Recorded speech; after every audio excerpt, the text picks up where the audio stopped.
किया तोरे आवन किया नैना बरसे रिम झिम नैना बरसे बरसे बरसे. ഞാൻ ട്രാക്ക് പാടുമായിരുന്നു പറഞ്ഞല്ലോ നേരത്തെ. അപ്പം അങ്ങനെ അശ്വാരൂഢനിൽ ട്രാക്ക് പോലെ പാടിയതാണ്. അതിൽ മേലെയായി മേഘം മങ്ങിയോ എന്നിട്ടൊരു പാട്ടുണ്ട്. അപ്പോൾ അങ്ങനെ പാടിയപ്പോൾ ജാസ് ചേട്ടൻ നമ്മുടെ വളരെ ഒരു ഫാമിലി ഫ്രണ്ടാണ്, എനിക്കൊരു ചേട്ടനെ പോലെയാണ്. അപ്പോൾ സിനിമയിലേക്ക് ഇങ്ങനെ അവസരങ്ങൾ ഇങ്ങനെ ഉറ്റുനോക്കിക്കൊണ്ടിരിക്കുന്ന സമയത്താണ് ശരിക്കും ഈ പാടിയ ട്രാക്ക് ശരി എന്നാൽ രാജി തന്നെ സ്ട്രെയിറ്റ് പാടിക്കോളൂ എന്ന് പറഞ്ഞിട്ട്, അശ്വാരൂഢൻ ജയരാജ് സാറാണ് അതിൻ്റെ സംവിധായകൻ. അപ്പോൾ സാറും കേട്ടിട്ട് പാടിക്കോളൂ എന്ന് പറഞ്ഞ് പാടിയതാണ് ആ പാട്ട്. മേലെയായി മേഘം മങ്ങിയോ താഴെയായി മോഹം വിങ്ങിയോ വേലകലുമീ വഴിയിൽ ഇരുളലയുടെ പരിഹാസം അങ്ങകലയായി സൂര്യനെരിഞ്ഞ നിമിഷം മേലെയായി മേഘം മങ്ങിയോ താഴെയായി മോഹം വിങ്ങിയോ.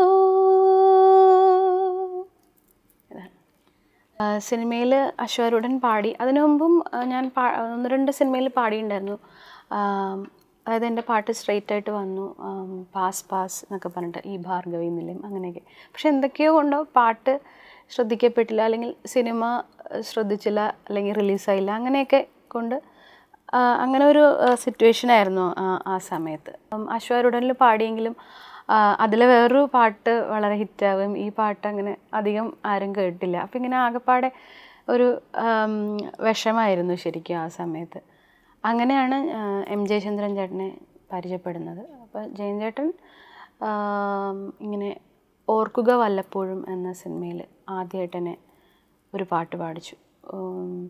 നല്ല മാമ്പൂ പാടം പൂത്തെടി പെണ്ണെ കുഞ്ഞു മഞ്ഞ കിളിക്കണ്ണെ കണ്ണാരേ മഞ്ഞണിഞ്ഞ മാൻ കുരുന്നേ, ഇങ്ങനൊരു പാട്ട്. ആനന്ദ് എന്ന് പറഞ്ഞൊരു സിംഗറും ഞാനും കൂടെ പാടി. അപ്പോൾ അങ്ങനെ വീണ്ടും ജയൻ ചേട്ടൻ്റെ തന്നെ വേറൊരു സിനിമയിൽ പാടി, കഥാസംവിധാനം കുഞ്ചാക്കോ എന്ന് പറഞ്ഞിട്ട്. അത് കഴിഞ്ഞിട്ടാണ് ജനകൻ എന്ന് പറഞ്ഞ സിനിമയിൽ ഈ പാട്ട് പാടിക്കാനായിട്ട് വിളിച്ചത്. ഒരു സോളോ സോങ്ങാണ്.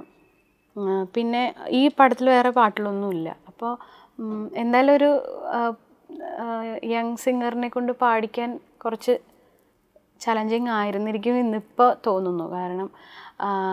കാരണം ഞാൻ പാടി കുറച്ച് കഴിഞ്ഞിട്ടാണ് ഞാൻ അതിൽ പാടിയിട്ടുണ്ടെന്ന് പുറത്ത് പറഞ്ഞത്. നമുക്ക് സിനിമയുടെ കാര്യം ഒന്നും പറയാൻ പറ്റില്ല, ലാസ്റ്റ് മിനിറ്റിൽ ചിലപ്പം പാട്ട് മാറിപ്പോവാം. അപ്പോൾ അതുകൊണ്ട് ജയൻ ചേട്ടൻ പറഞ്ഞിട്ടുണ്ടായിരുന്നു, രാജി ഇത് ഞാൻ പറഞ്ഞിട്ട് പുറത്ത് പറഞ്ഞാൽ മതി എന്ന് പറഞ്ഞു. അപ്പോൾ അങ്ങനെ കുറച്ച് നാൾ വെയിറ്റ് ചെയ്തു. അതിനിപ്പോൾ ചേട്ടൻ പറഞ്ഞു ഓക്കെ രാജിയുടെ പാട്ട് തന്നെയാണ് വെച്ചിരിക്കുന്നത്.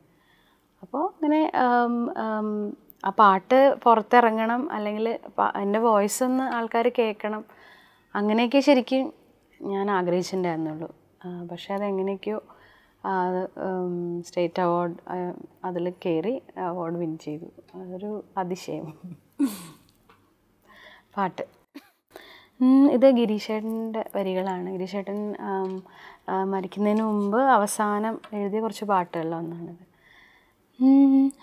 ഒളിച്ചിരുന്നേ ഒന്നിച്ചൊളിച്ചിരുന്നേ മുറ്റത്തെത്തും തെറ്റിപ്പൂവിൽ ഒളിച്ചിരുന്നേ മിണ്ടിപ്പറഞ്ഞേ എന്തോ മെല്ലിപ്പറഞ്ഞേ ചുറ്റിപ്പായും വണ്ടോടൊപ്പം മൂളിപ്പറന്നേ മഞ്ഞു പൊഴിഞ്ഞേ എൻ മനം നിറഞ്ഞേ നെയ്തലാമ്പലായോർമകൾ ഒന്നിച്ചിരുന്നേ അന്നേ ഒന്നിച്ചിരുന്നേ തെന്നല്ലൂഞ്ഞാലിന്മേലൊന്നിച്ചിരുന്നേ.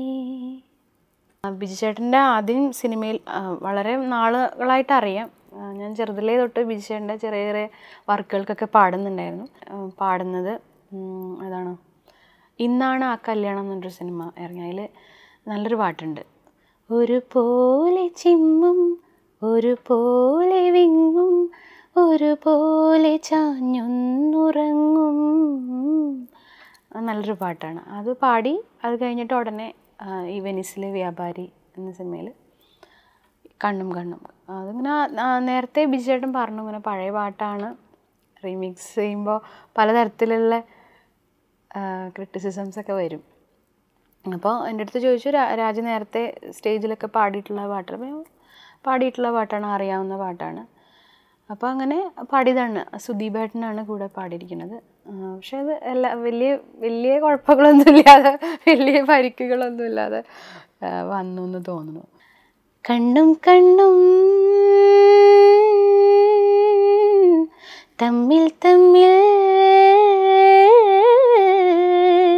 കഥകൾ കൈമാറും അനുരാഗമേ, നീ അറിഞ്ഞോ നിന്നിലൂറും മോഹഗംഗാജലം, മധുരദേവാമൃതം മധുരദേവാമൃതം.